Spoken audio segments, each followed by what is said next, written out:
again, Claire, and welcome back to my channel. So guys, this is my first day dito sa Ilocos Norte ngayon. At yung nakikita nyo sa aking background ay maraming mga mais na pinatubo dito. At ngayon, meron tinanim yung tito ko at mag-harvest po tayo. Tara guys, samahan niyo po ako. Yan. So guys, as you can see sa left ko ay marami pong mga mais dito na ipinatubo ng mga tao dito or tinanim ng mga tao dito. Pero yung yung tanim ng tito ko ay dito. Kumuha na din yung mga tito ko kasi nauna na sila. Ayan, tignan nyo oh. Puros lahat tanim na mais yung andito. Ayan. Puro tanim lahat. Ayan oh. Ang dami. So dito banda ay yung tanim ng aking tito. So try po natin na kumuha or mag-harvest. Yan si mama oh. Parang kukuha siya ng Look.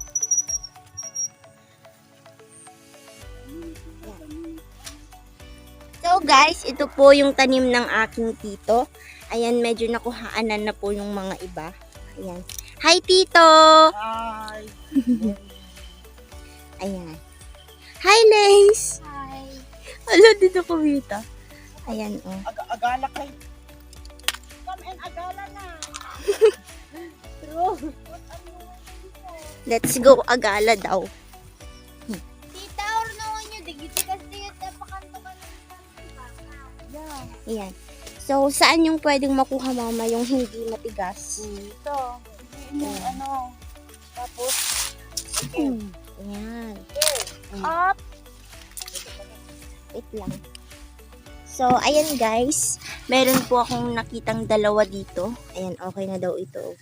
Tatanggalin na lang natin yung mga dahon para hindi siya masama pagluluto.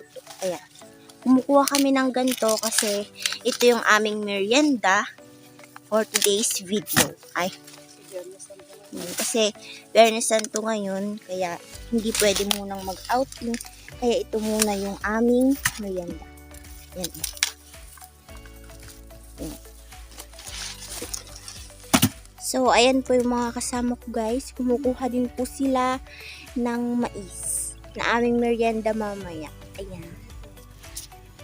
Ayan. Tignan natin yung kinukuha ni mama. So, ayan. Ayan. Tignan nyo, ang laki guys, oh. Ito yung nabibili dun sa bayan namin dun sa Tagudin. Ayan. Ayan pa, oh. Medyo malawak to, oh. Pero yung mga iba, wala na siyang, bunga na mais kasi nakukuha na din nila. So, bali dito pa guys, madami pa pong mga mais dito. Ayan. Pero hindi ko alam kung paano kumuha kasi hindi ko naman alam or ma-recognize kung matigas ba siya or malambot. Ayan. Tatanungin natin mamaya kung paano ma-recognize. Ayan. Ayan guys, sila po yung mga kasama ko na kumuha. Tignan natin yung nakuha ni Lace. Yan, medyo marami na din. Hi! Hi! Ayan, tignan niyo yung kinuha niya, oh.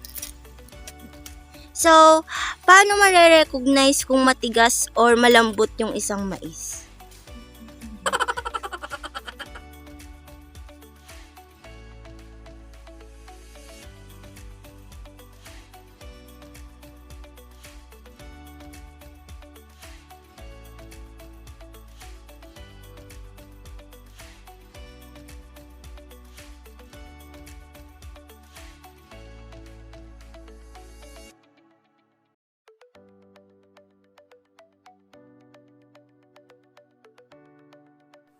So guys, ayan, tignan nyo po yung nakuha namin ng aking pinsan at tito at aking mama na mga mais. Ayan, so dito po kami kumuha Gaya ng pinakita ko kanina. So, kasama po siya. So, buong lawak po ito ay kay tito ko. Kaya dito po kami kumuha.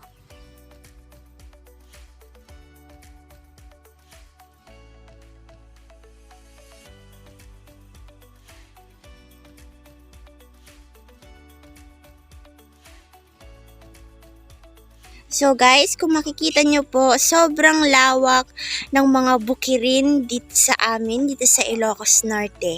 Ayan. Nung last napunta namin dito, hindi ko na ipakita sa inyo kung gaano kalawak dahil sobrang travel kami noon. But today, may ipapakita ko na po sa inyo. Ayan. Lahat po ay may tanim silang mga mais. Ayan, nagkalat ang mga mais dito ngayon. Ayan. Dito banda is parang dito yung lupa ng tito ko. Ayan. So guys, ito po yung waiting shed dito sa amin. Ayan. Sitio Santissima. Ayan, pinaganda po nila. Yan po yung mga designs. Ayan.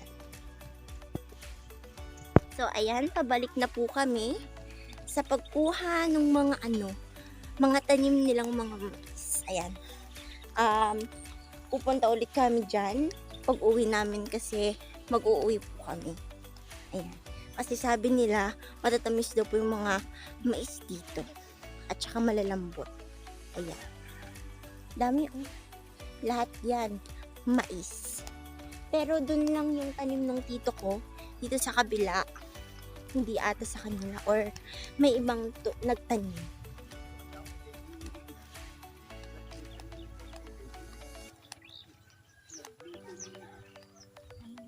Diba? Ang lawak ng bukirin. At saka paghapon ganito, sobrang refreshing ng air na nalalanghap. Ayan. Hindi kami maka-outing ngayon kasi Biyernes Santo. Ayan. Kaya hindi pwedeng maingay. Tapos mag-travel. Kaya andito muna kami sa dito sa aming munting bahay dito sa Ilocos Norte. Dami. A few moments later.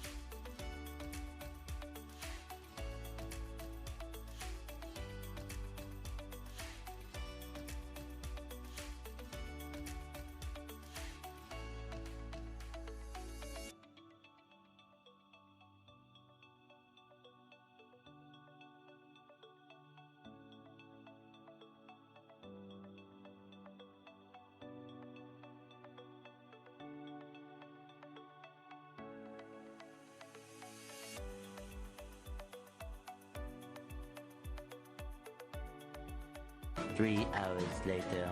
So ngayon guys, luto na po yung ating hinarvest kaninang mais. Yan. At kukuha tayo ng isa para tikman natin siya. Mainit. Mainit. So, ito na po siya guys. Ayan, nabalatan ko na po siya. At ngayon ay titikman po natin siya. Kulit.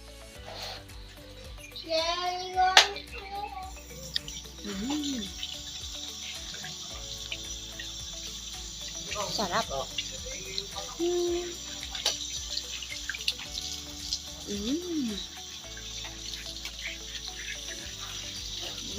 Sarap.